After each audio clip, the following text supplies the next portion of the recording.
Holiday cooking is the endurance race of traditions. Torturous if you are just there to eat the odd mix of toxic dishes, or if you're the one who insists on cooking, that is a level of self-hate few people can understand. So today, we are going to sample the buffet, as it were, looking for some horrible holiday dish weird on today's episode of 5 Weird Things. Welcome to the channel. First of all, please like, subscribe, share the videos, and the channel.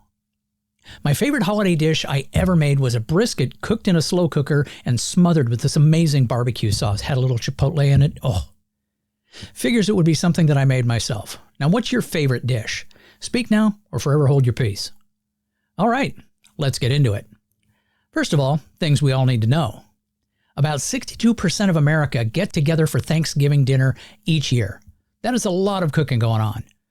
Roughly 200 million plates of food will be consumed. Who's washing these dishes? Don't look at me.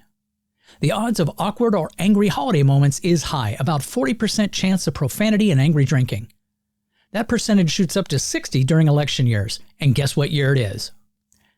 Turkey is the meat of choice, and an estimated 46 million turkeys minimum will end their days on a platter in the dining room. Bon appetit. Everybody got that? Good.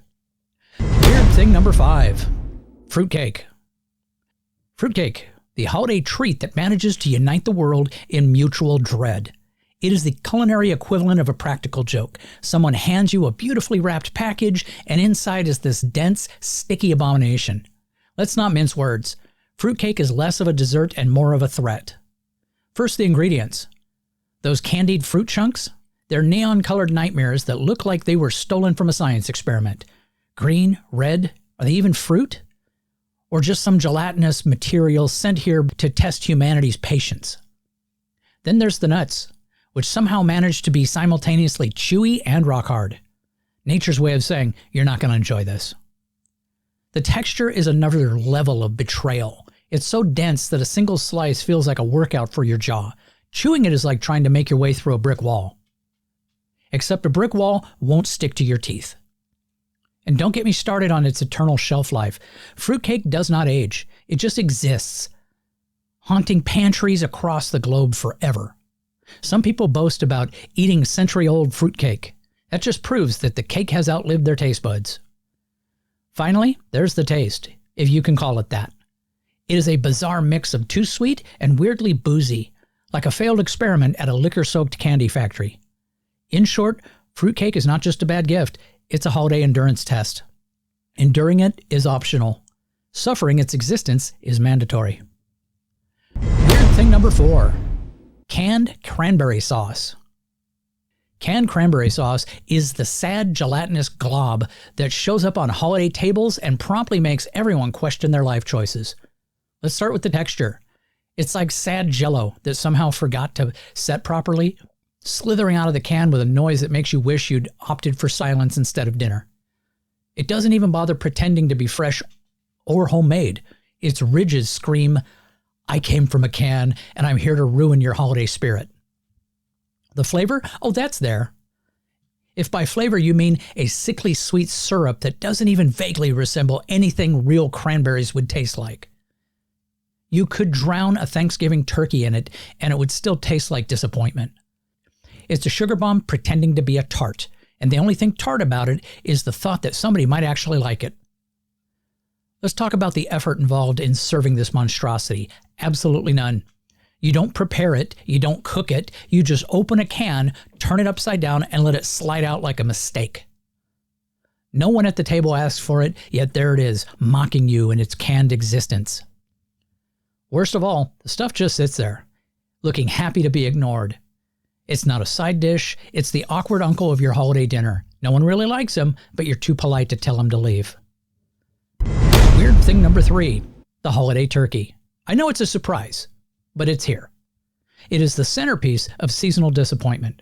It is the one dish that everyone feels obligated to pretend they love, even though deep down, they're just waiting for dessert. Let's start with the obvious, dryness.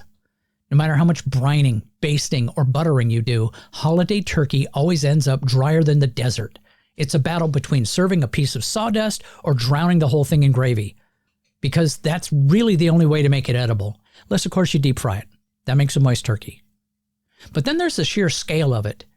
You're inviting an elephant to dinner. This bird is so large that it barely fits in the oven without threatening to take up the entire kitchen. You spend hours roasting, basting, and praying, only for it to emerge looking more like an overcooked ostrich than anything appetizing. Carving it is a sheer act of endurance. Someone always ends up wielding the knife like they're auditioning for a horror movie, slashing away at the bird like they're trying to free it from an invisible time loop. And the result? Pieces that are too big, too small, or completely inedible, with more gristle than a Jack the Ripper mystery. And don't get me started on leftovers. Turkey sandwiches, turkey soup, turkey regret. It's like the bird has decided to haunt your fridge until Valentine's Day. It's the gift that keeps on giving, but never giving joy. In short, holiday turkey is not just a meal, it is a punishment, an endless reminder that you tried and you failed. It is the holiday equivalent of being stuck at a family gathering where everyone's wearing a forced smile. Weird thing number 2. Green bean casserole. This one hits close to home, people. The dish that somehow shows up at every holiday and somehow no one ever really asks for it. Let's talk about the green beans. They're supposed to be fresh, crisp, vibrant, and yet somehow, after being bathed in a swamp of cream of mushroom soup, they turn into something that looks like it should be in the bottom of a clogged drain, not on your plate. The beans themselves are overcooked to the point that they've just lost all identity. Are they still green? I'm not sure. They're just sad, mushy blobs now. Cream of mushroom soup, which sounds harmless enough until you realize it's a gluey, tasteless slurry that somehow manages to coat everything in its oppressive, milky grip. You can't escape it. It sticks to the beans like a bad memory that follows you year after year.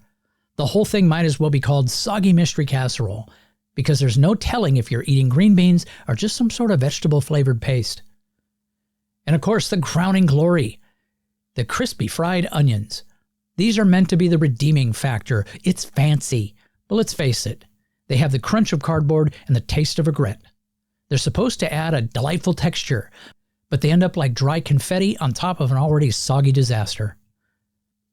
Green bean casserole is not a dish, it's a cruel joke. You might think it's edible, but by the end of the meal, you're just staring at the sad remains, wondering how you got roped into this yearly tradition of bland soup misery. And finally, weird thing number 1, eggnog.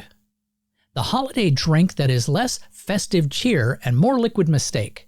Let's start with the texture. It's thick. Too thick. It's like drinking a custard that got lost and wandered into a nightmare. The first sip is like trying to swallow a dairy-soaked sweater. And you start wondering if you've accidentally gulped down a bowl of pancake batter. No, it's just eggnog. Eggnog, which is somehow worse than both. Now the flavor. Imagine the taste of stale eggs in a glass of melted ice cream. Then add in a weird hint of nutmeg that doesn't really taste like nutmeg, but more like the dusty remains of nutmeg's distant cousin. Alcohol all the way up to grain alcohol. Now you're just drowning your shame in bourbon, trying to forget that you're drinking a dairy product that feels like a mistake in every possible way. Well, that's it for today's episode. Hope it whets your appetite, makes you look forward to the holidays. Take care, have a great day.